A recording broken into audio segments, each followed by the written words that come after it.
പരിശുദ്ധാത്മാവ് നിന്റെ മേൽ വരും, അത്യുന്നതന്റെ ശക്തി നിന്റെ മേൽ ആവസിക്കും.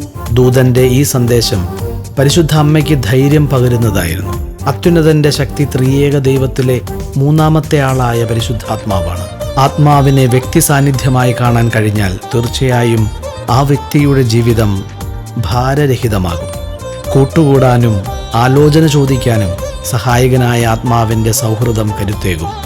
ചിലപ്പോഴെങ്കിലും മറക്കാനാവാത്ത ഒരുപാട് നന്മകൾ ഈ കൂട്ട് നമുക്ക് പകരുന്നു.